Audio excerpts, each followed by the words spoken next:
In this video, we are going to go over independent versus dependent events and mutually inclusive versus exclusive events. So first we have to talk about a few definitions. So first, what's a simple event? If we say a simple event, it's really just a single event. So one thing happening, I'm drawing one card, I'm rolling the dice one time, I'm drawing one marble. So it's a single event. Or another example would be like rain on a Saturday. That's a single event.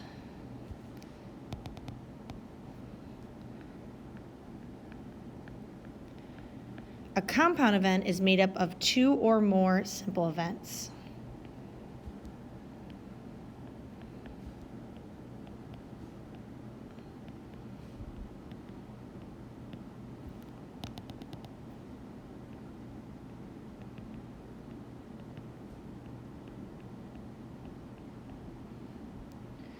So for example, finding the probability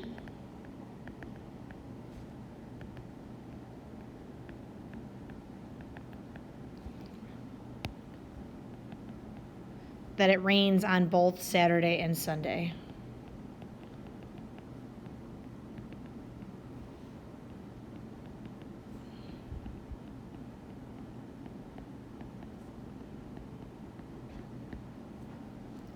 Independent events are when one outcome does not affect the outcome of the other event.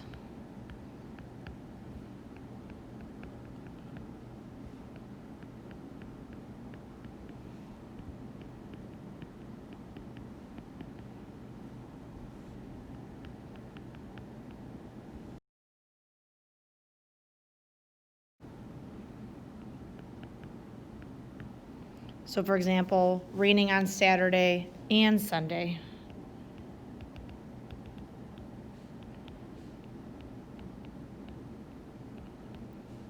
Because if it rains on Saturday, that does not necessarily affect the fact that it could or could not rain on Sunday.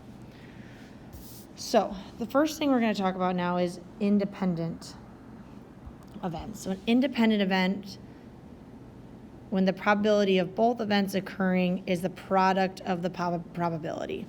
So if I'm trying to find the probability of something A happening and B happening, I'm going to do the probability of A times the probability of B.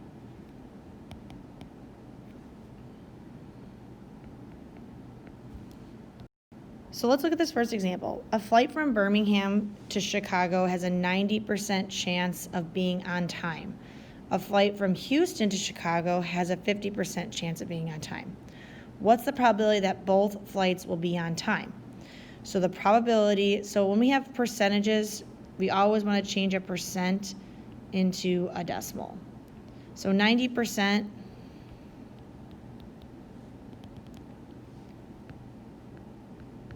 is the same as 0.9, and 50% is the same as 0.5. So if I'm finding the probability of this and that, anytime it talks about and, you're going to be multiplying. So I'm going to do 0.9 times 0.5, which will give me 0.45 or 45%. So the probability that both flights are on time means we multiply the probability of the first flight times the probability of the second flight being on time, and that'll give us the probability that both flights are on time.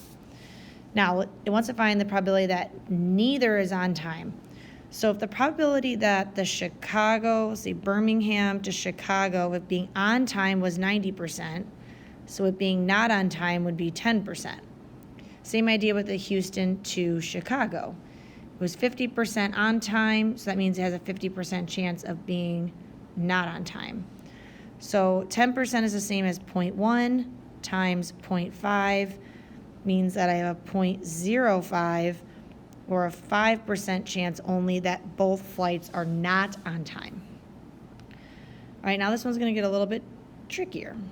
It says probability that Birmingham to Chicago is on time. Okay, so that's 0.9. And then the probability that Houston to Chicago is not on time. Well, we said is on time is 50%, not on time was 50%. So in this case, it's going to be 0.9 times 0.5. So it's going to be 0.45, which would be 45%.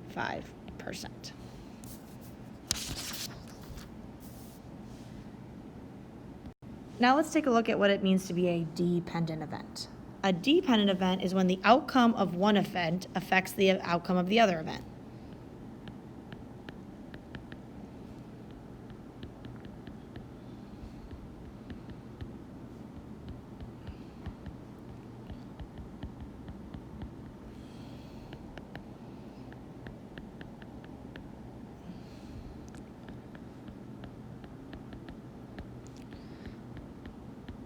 So this one's a little bit trickier. When we're finding the probability of a dependent event, we find the probability of A and we multiply it by the probability of B following A.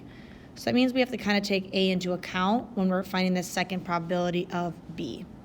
But we're still multiplying. So let's look at this first example. A bag contains 8 red marbles, 12 blue marbles, and 9 yellow marbles, and 11 green marbles. All right, so first, before I even do anything, I want to think about what my total number of marbles is going to be. So 8 plus 12 is 20, 29, 40. So 40 total marbles. So that's, remember, we're doing probabilities. We always want to know the total. Okay, 3 marbles are randomly drawn from the bag and they're not replaced. So this is why it's a dependent event, because when we're taking a marble out, it's going to affect the next draw because there's going to be less marbles in the bag. So let's find each of the probabilities. So first we're going to draw a red, then a blue, then a green. So just focus on each. So the first one is going to be out of 40 total marbles. The probability of me drawing a red is 8. Okay, next we're going to draw a blue.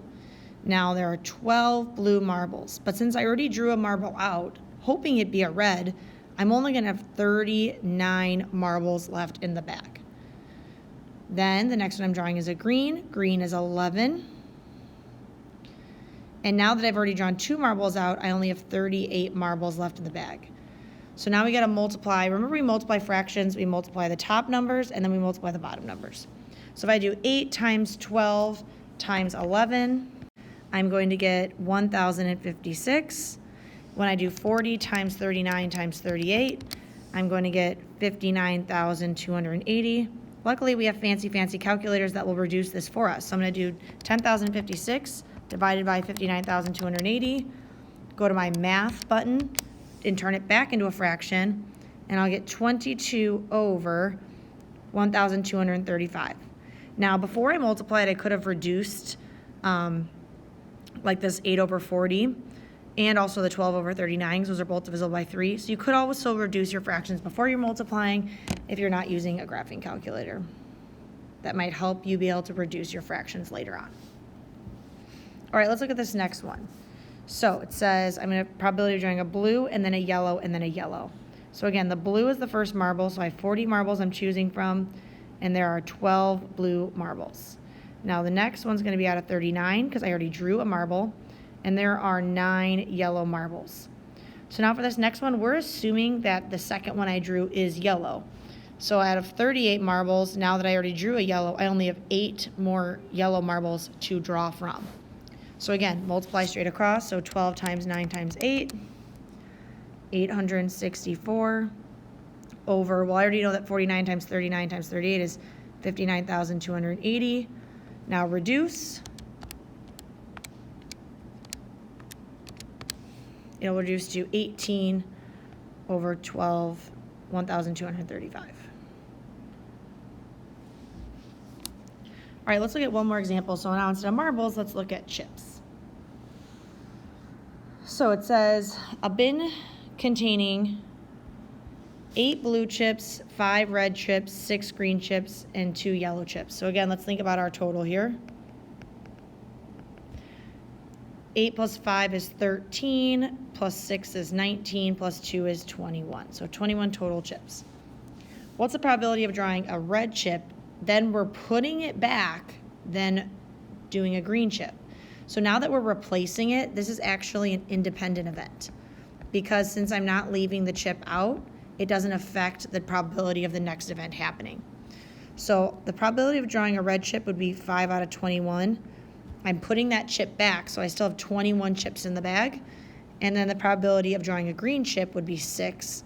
So the probability of drawing a red, putting it back, and then drawing a green chip is going to be 30 out of 441, which I need to reduce. And when I do, I will get 10 out of 147. All right, now we're selecting 2 yellow chips without replacement. So when we talk about without replacement, that's a dependent event. So that's kind of the words we want to look for is if we're replacing it, that means it's independent because I'm not changing the total number in the bag. If it's without replacement, now that's a dependent because I'm changing the total number. All right, so the first probability of choosing a yellow is going to be 2 out of 21. Assuming the first one I selected was a yellow, then my second option is 1 out of 20. So my probability is going to be 2 out of 420, which will reduce to 1 out of 210. So all the examples we just looked at were the probability of something and something happening. Okay, but then sometimes you could say, well, instead of saying and this happening, it could be this or this happening. So when we talk about or, we're going to talk about inclusive versus exclusive events. So first let's talk about mutually exclusive. So they're events that cannot occur at the same time.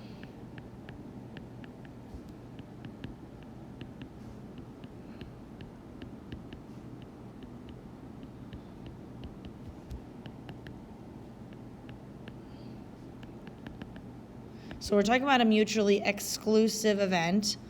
It's the probability of A plus the probability of B. So if I want to know the probability of this or this happening, I am going to write the probability of A plus the probability of B. So let's put this into action. Find the probability of drawing either a king or a jack. Okay, so we're talking about cards here. So let's do a little review on cards. Cards, there's 52 cards in a deck. There's 4 suits, hearts, diamonds, spades, clubs. So that means there's 13 of each suit.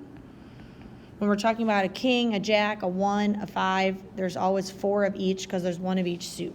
So I'm going to have 4 kings to choose from out of 52, or I'm going to have 4 jacks to choose from out of 52. So my goal is just to draw a king or a jack, so one or the other. So we're talking about an or, we're talking about adding the probabilities. And so my probability would be 8 out of 52, which will reduce to 2 out of 13.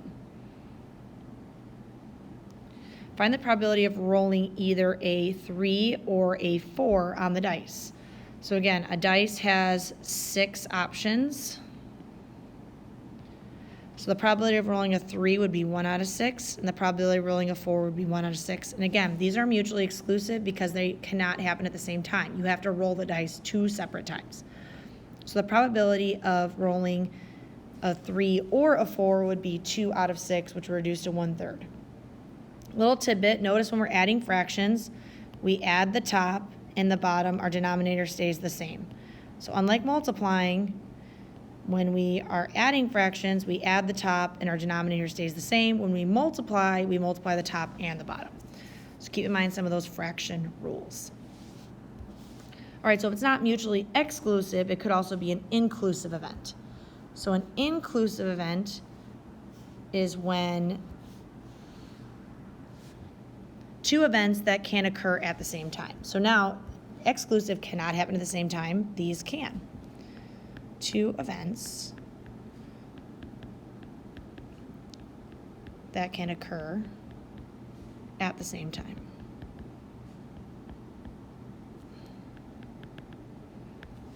So if they're inclusive, well, we're still going to first always find the probability of A, but kind of like when it's dependent, we have to take B into account. So I'm going to take the probability of B, and then basically there's going to be an overlap. So we have to subtract off anything that essentially we counted twice.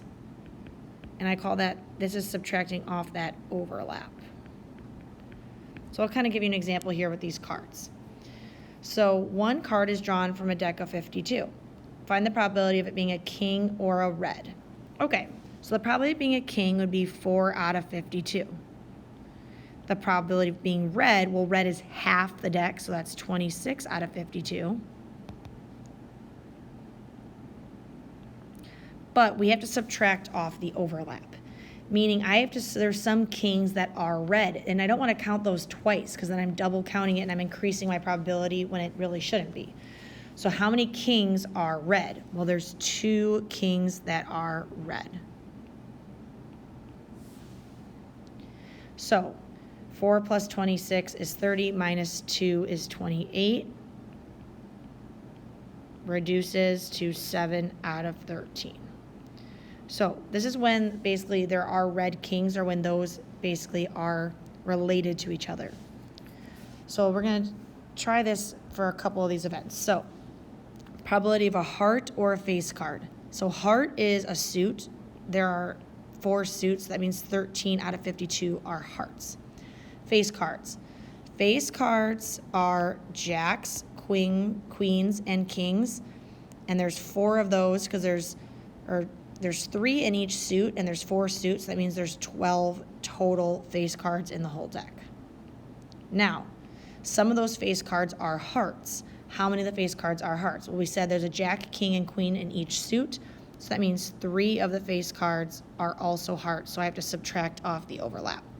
So I'm going to add 25 minus 3 would be 22 out of 52, which will reduce to 11 out of 26.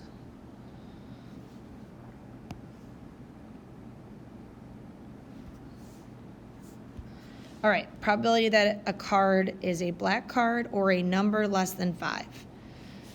Okay, so black is half the deck, so 26 out of 52 plus a number less than 5. So numbers that are less than 5 are 1, 2, 3, and 4. So there's 4 in each suit, and there's 4 suits, so that's 16 total cards in the whole deck that are less than 5. All right, then we have to subtract off the overlap. How many cards are less than 5 but also black? Well, 1, 2, 3, 4 happens for clubs and spades, so that would be 8. So 26 plus 16 is 42, minus 8 is 34, which will reduce to 17 out of 26. All right, last one. Probability that a card is odd or a spade. All right, odd cards. So 1, 3, 5, 7, 9. So we're only going to do the ones that are actually numbers. We're not going to assume that a jack or a king or a queen is odd. So 1, 3, 5, 7, 9 times 4 different suits. So that's 1, 2, 3, 4, 5. So 20 cards in the deck are odd. Spade. Spade is a suit, and a quarter of the deck are spades. Now I need to subtract off the overlap. How many spades are also odd? Well, 1 set of 5.